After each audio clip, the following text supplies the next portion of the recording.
This is the Making Noise podcast. Yeah, that whole 2 week thing, like, it's something I will never forget, and it was like a stepping point in my journey as a musician into like this new world that I didn't know existed, and stuff like that. So yeah, it was super cool, super memorable. How now? I had a similar like experience where it was so impactful for me that it was, like you said, a stepping point. But like, how was it a stepping point for you? Like, what did it do in regards to you as a musician and a saxophonist? Yeah, so like I went to a a very small undergraduate university where like chamber music was sort of there, but it wasn't, and like especially mixed chamber. Like we had a couple saxophone quartets and there's a couple brass ensembles, but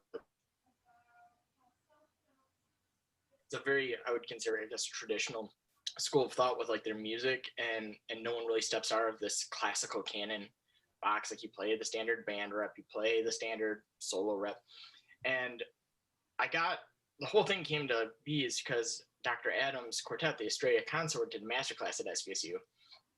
I played in it, and she's like, "Oh, you're really into sort of contemporary music?" I was like, "Yeah, I love it, and I want to like fulfill that spot that I'm not necessarily filling here at my undergrad." And she invited me to come to Nief-Norf, and I did it. I just out of a whim. I was like, "Yeah, let's do it." And just like being exposed to these kind of musicians, like-minded musicians, and people that are there for the common goal of just making music, opposed to like, and I would like to think that everyone in college that's a music major is there to make music, but some of it's formality. Like, I need to do this because I need to do this to get the degree to be a band director or to be a performer or to do X, Y, and Z that you can do with a music degree. Where here it was all about just getting together and making music and collaborating together. And I'd never done anything like that. I was very much within like the first 2 days realized I was punching above my weight, so to speak, in regards of just like the expectations of performance and the understanding of how chamber ensembles work, just the verbal communications that are needed. But yeah, just all of that, just like, I felt like I played my part. I did not necessarily exceed expectations in my mind. I was very underprepared for all of that, but it really lit a fire to pursue and continue learning these ideas and styles of music and collaborations like chamber ensembles and stuff. So it really just kind of set the tone for me to work on that stuff, which then ended up leading for me to want to pursue a graduate degree.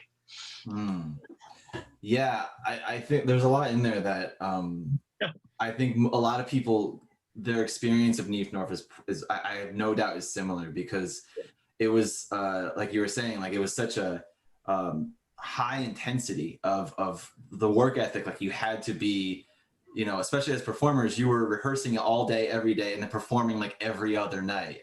Yeah. You know? And it was so great. Like, you know, you said you were hitting above your weight class and stuff like that, but I thought you handled it completely like a professional. You know, I never would have thought that you were in any sort of sense like uncomfortable or anything. Tired and exhausted, yeah, but yeah. Yeah, and it was just one of those things, and I feel like I try to carry this mentality into anything I do, even if I'm well in above my head, just to know what I can do well and try to get better at what I can. So like in some of the pieces, not necessarily initial contact that I played in, like I really made sure what I didn't know or wasn't comfortable with, that I made it as good as I could. And the stuff that I was good at, I just kind of glossed over a little bit. Not that I wasn't prepared of it, but just making sure that I could present a professional product, even though I was uncomfortable with some of it from a preparation standpoint.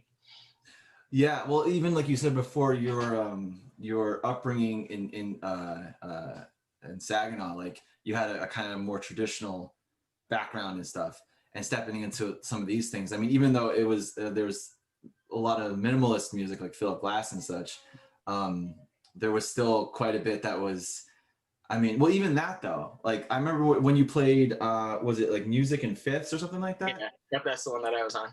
Right. That piece, like I couldn't, the stamina for that, man. The stamina was like, oh Yeah. my God. And that also sparked a whole thought of just like mental focus. Because the exact moment, if you quit focusing, because I know I had done it in rehearsal a couple times, because like it'd be like 8 or 9 at night, and we'd been rehearsing all day. As soon as I like for a millisecond wasn't engaged in what was going on, it was done. I was like out of it. So that even that like was a learning experience into just everyday practice now of how to stay mentally engaged the whole time. Yeah, so there's a lot of things that occurred those 2 weeks that just really set up the continued growth of my musicianship. Right. Well, that's interesting. I didn't think of it like that so much. Like you said, that focus then translated into how you have to focus within your practice sessions and rehearsals and such. How has that, I mean, now that you finished grad school and stuff, like I imagine there's been a lot of shifts and pivots that you've made throughout that time, but what did that moment do for you in regards to where you are now? Would you say, like, what is one thing, if you can grab onto one thing from that time at Nief-Norf in 2015, like what do you think that thing might be that has made you the musician you are right now? Yeah, that's a really great question, and I think it's something that I still struggle with to this day. In my preparation, is it doesn't have to be perfect. Strive for perfection, and we want to play it as good as we can, but we're always growing as musicians and we're always getting better at something.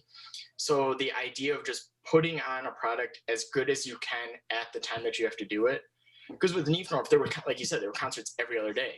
Yeah. And you're prepping sometimes huge work, sometimes not so huge, but like it was literally play a concert that night and like, woo, yay, we had an awesome concert. And then literally the next morning, you're like, all right, shift gears and we have 2 days until we perform this piece. And just getting that as good as you can as a performer at the time you are in your career for that performance. Because like you could spend your whole lifetime trying to make a piece perfect, but I don't think a piece is ever perfect and never will. It would never will be. But I think that's what makes music so cool is and unique is that we're always striving to make ourselves better, and we try to never become complacent. So that really was a huge thing I took out of that is just try to go from performance to performance and do as well as you can at the time at the place you are at that current time as a musician. That's fantastic, man. I mean that totally sounds like a performer's boot camp in a way, you know? Yeah. Yeah, because like we as musicians, and I think I can speak for a vast majority of musicians, is we listen to the recordings of the masters or the professors, and we think that's how we have to play it. This is the level that I have to achieve. And you might be able to do that.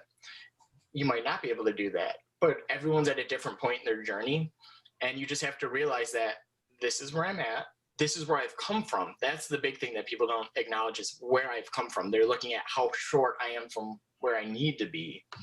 And just like, okay, I've come from here. So that's awesome. So now what do I need to do to take the next step to get to here in our playing? And because we compare ourselves. I mean, that's what keeps us driven is listening to these professors and these professionals and trying to achieve where they are.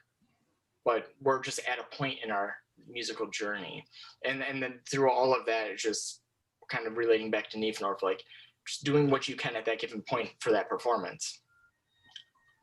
That's yeah, man, there's a lot in that right there. I mean, especially the whole idea of critique is, you know, going to music school and stuff, all of us as performers, composers, you know, music educators and everything, it's like we're actually trained to critique and be self-critical, and in many ways that can be damaging, you know, because it's like you're always thinking about, oh my God, this isn't as good as it could be and this needs to be better. But like you were just saying, you know, it just needs to be good enough, you know? Yeah.